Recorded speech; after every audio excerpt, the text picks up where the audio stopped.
各位 fans，你哋好，又係我 Raymond 華 Dee，午安。係啊，你哋今日有冇啲咩嘢想聽咁啊？嗱，我最近咧我就諗翻起我點解可以喺呢幾年裏面咧好似學咗好多嘢咁。特別疫情嗰段時間，我唔知大家咧有冇好好咁利用呢個持續進修基金啊？因為其實咧我哋每一個香港嘅香港人啦，咁其實咧政府咧係有25,000蚊嘅持續進修基金俾我哋。咁我問過咧好多朋友咧，原來咧其實佢一直以嚟咧都冇用到呢嚿錢嘅。咁但係如果唔用呢嚿錢咧，其實真係有啲浪費。點解咧？其實就我哋大家都係納稅人嚟噶嘛，係咪？政府即係俾咗一個25,000蚊嘅基金，俾我哋啟動我哋去學嘢啦，去即係持續去進修啊各樣。點解我哋唔去用咧？係嘛？咁但係咧，如果有啲人咧問我，喂，阿 Raymond啊，你本身嚟講咧，你報讀過有啲咩課程啊？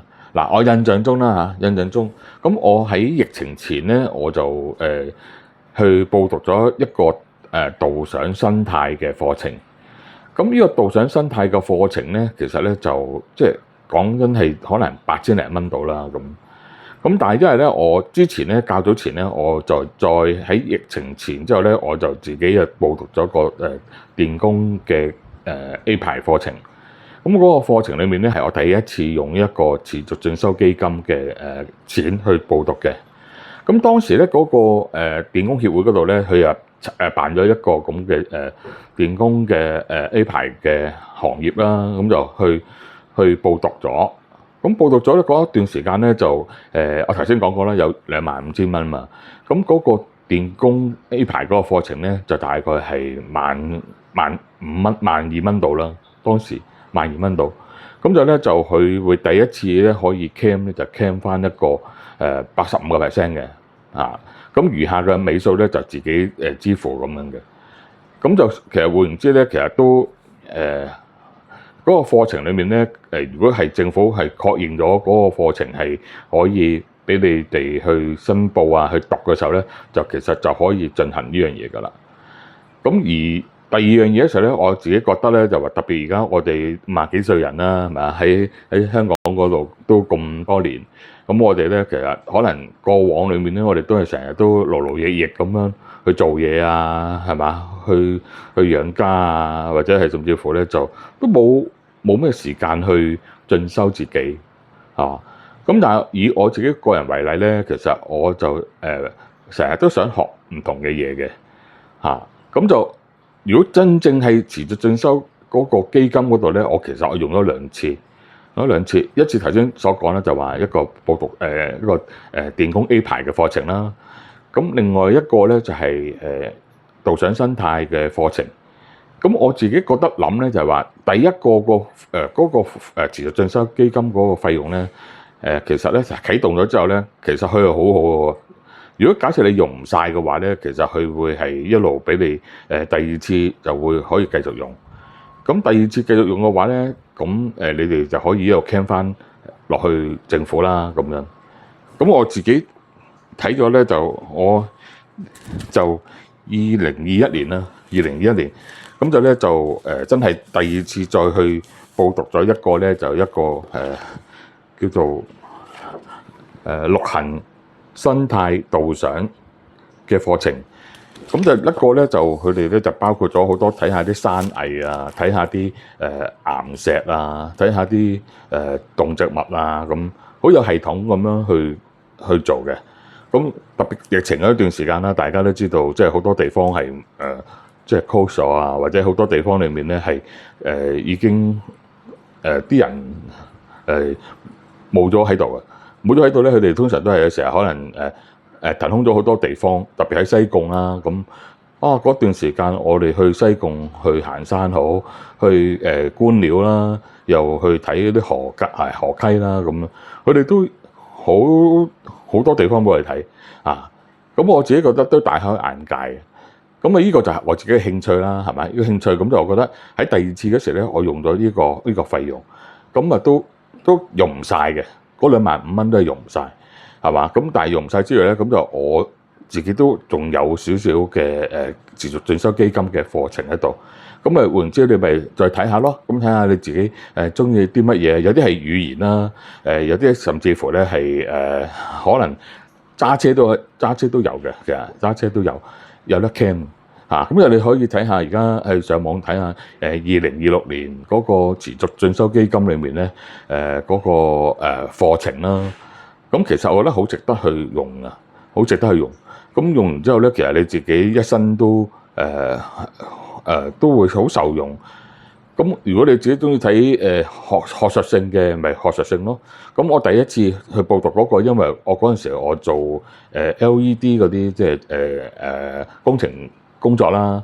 咁就公司都好希望我自己有個實戰嘅即係經驗啦。咁我最好就梗係叫我去報讀啲電工嘅課程啦，咁就可以睇到自己公司嘅整體嘅運作啊、安裝啊、燈啊、電啊嗰啲咁樣。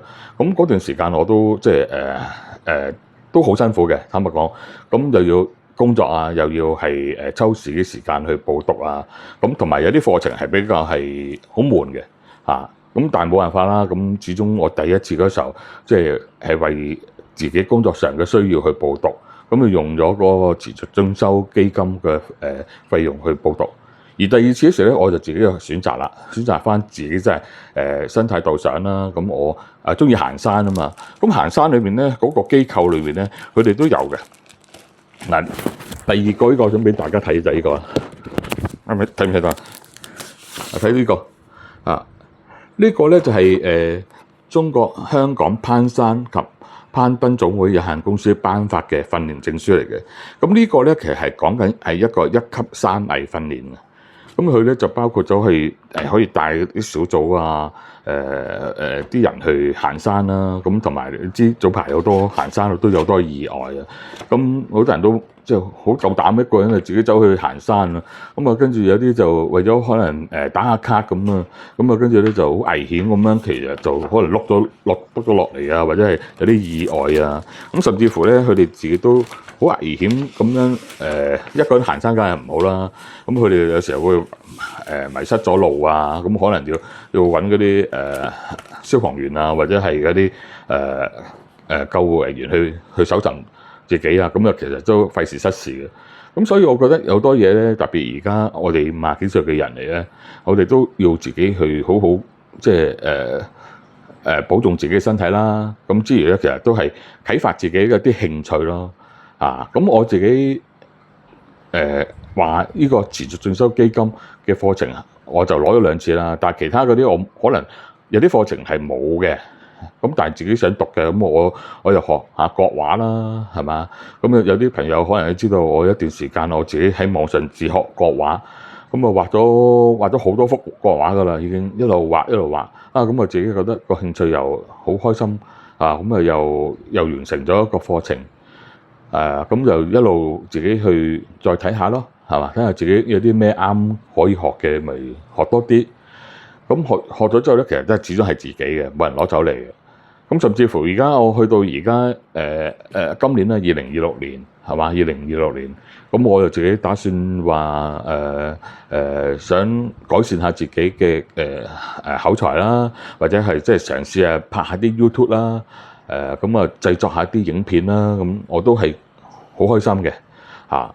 咁繼而之後咧，我自己就會同大家提過啦，我都係想喺自己嘅空閒嘅時間裏面咧，去做下啲電商嘅項目啊。